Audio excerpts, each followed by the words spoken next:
Hi, Misha here, and Merry Christmas.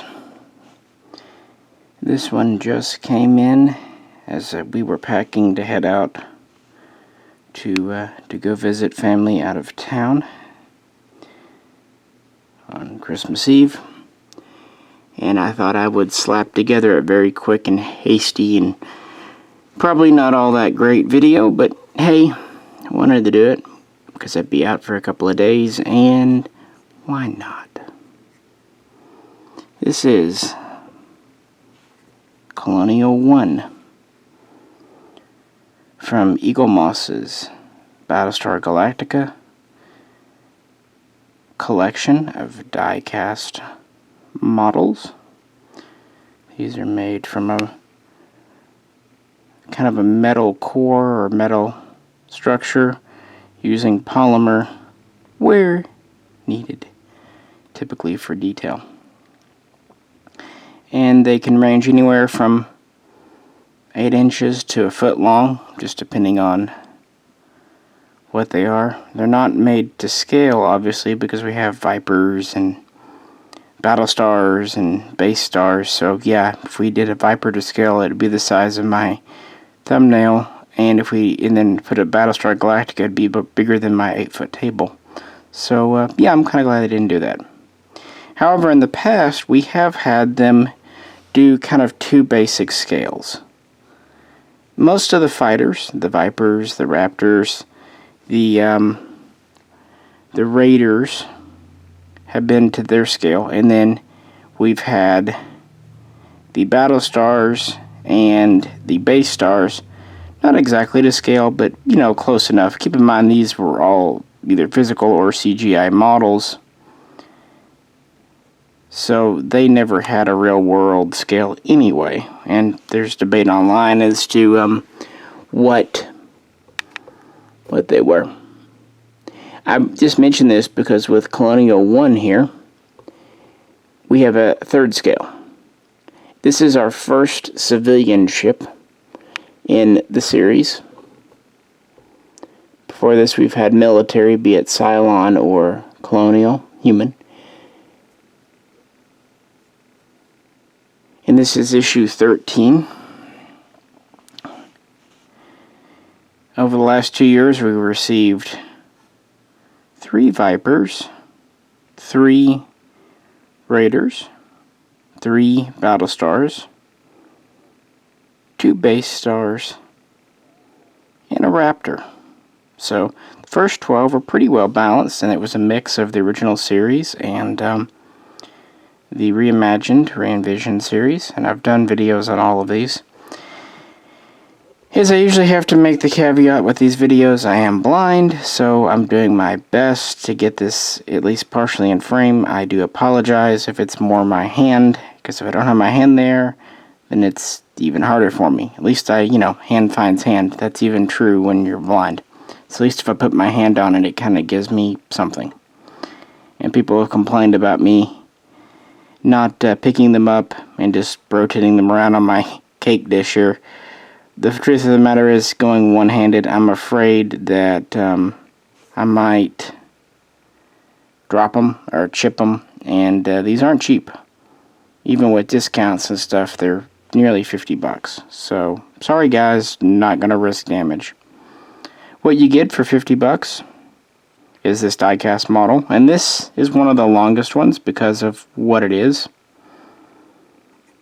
I don't know how long exactly, but I'd say it's a foot long, if not very close.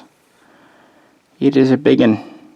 Yeah, I'm going to say it's a foot long once you count the extensions. The top, okay, there's another thing. I read online, obviously I can't see pictures. I couldn't decide which way was up. So if I get it wrong, well, it's not the first time. But this part that I've got top is metal.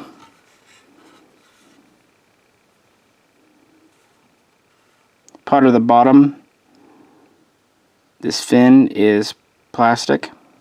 And these kind of flower petals in the back are plastic, as are the engines. But the central body of the vehicle is the metal. You get a stand that it just sits on, and it's quite a weighted base. I've never really had trouble with these falling over. The stand is, let's see if I can do this here, also numbered, and it has a felt bottom. This is what I'm afraid of, seeing it back on the middle where it is safe. And it has kind of these clear plastic. It's just a two-piece stand. You also get a magazine. I believe it's around 16 pages, high gloss, medium size. They're not quite as big of magazines as the Star Trek models, but they're still not tiny.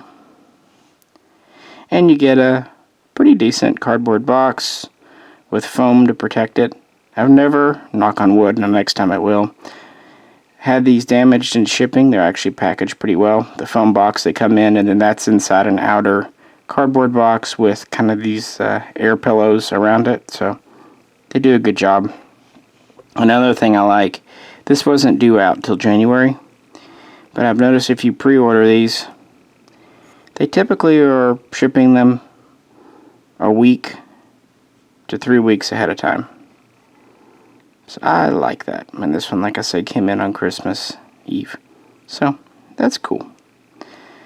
A little bit about Colonial One, why not, since I read up on it.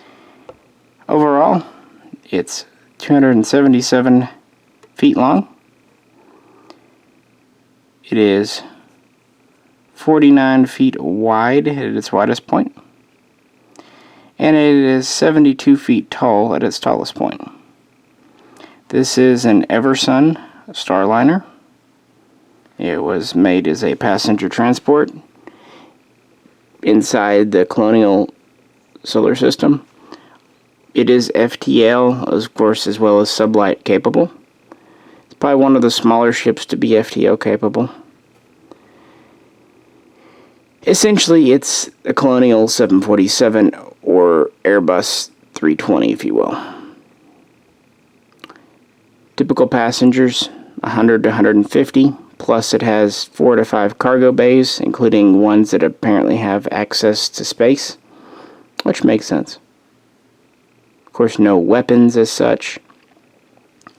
It seems like it has both kind of VIP quarters as well as standard passenger,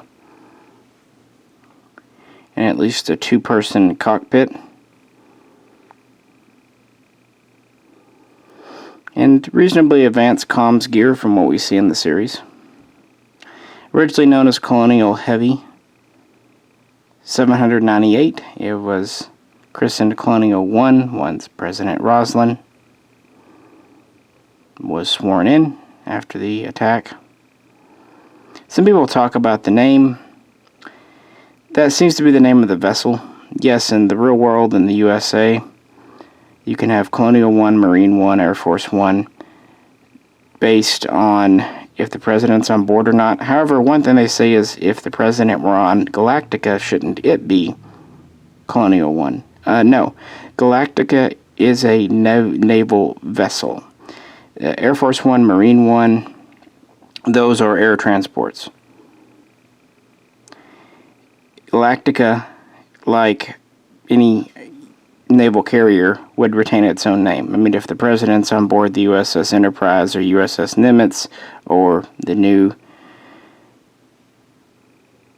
carriers, they don't immediately become Navy One.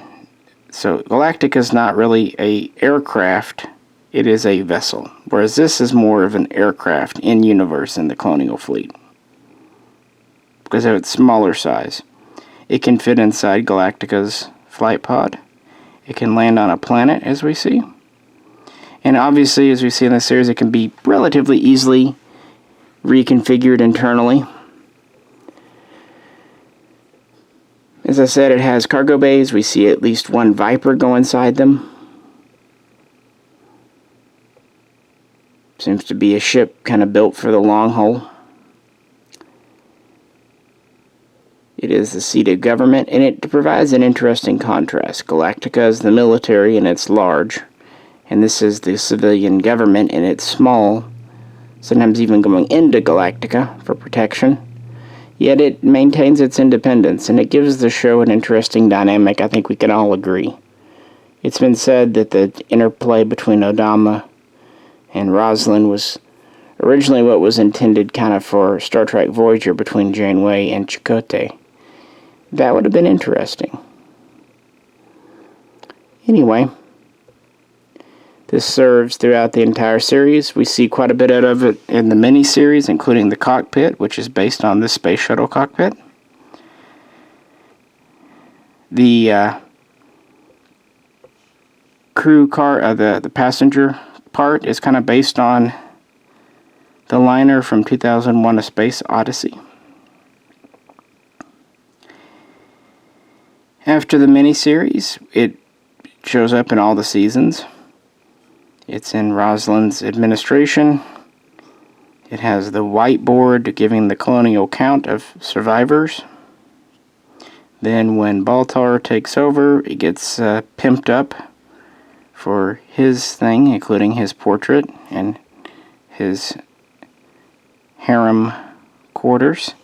His portrait would be kept on board out of respect. It was put in the lavatory afterwards. It would briefly be used by Tom Zarek during the transitional period in Season 3. Then it would be back to Roslin and her second administration. And then it would be again commandeered in Season 4 after the discovery of the original Earth by Zarek, where he murdered the shit out of the Quorum of 12 on board. I don't know how you get all them bloodstains and bullet holes out. I really liked Zarek in the series, how they used the original Apollo. It was a great role. He wasn't in every episode, but when he came in, it brought him, he commanded the screen, and he was just that right mix of good and evil, and it seemed like a role that was really fun to play, and the way he went out in Season 4 was great. That's the way to kind of bring back an old character and give him a role. It didn't feel like tokenism. It felt like he actually had a role, and he was in all 4 seasons, so I enjoyed that myself. We do see it kind of get rusty over time, which the series is good about aging their ships. Like I said, we know it can land on a planet. Yeah, that's about it. It was just kind of a civilian. It's the first one we've had in the series. After the Colonials found New Earth, the one we live on, this was sent into the sun along with the rest of the fleet. I can only imagine after 4 years of use it was getting a little gamey inside. Think about a 747, an airliner, how there's trash and stuff left over just after a 12-hour flight. Imagine the condition after a 4-year mission, even with good cleaning. Plus, all those bullet holes. I mean, this is a pretty durable ship. It was nearly hit several times by missiles. It was hit once by a Raptor, which damaged it severely for several episodes. And it survived. So obviously these critters were built to last. Anyway, guys, I just thought I'd throw this up as quick as possible. Hope it was worth something. I'll do a comparison with the other models in the series, but if you can tell by the turntable at least, it's a long one, quite narrow.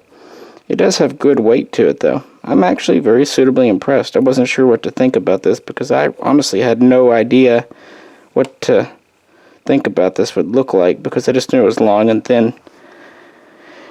I might have even been just kind of picturing a 747 with space engines attached.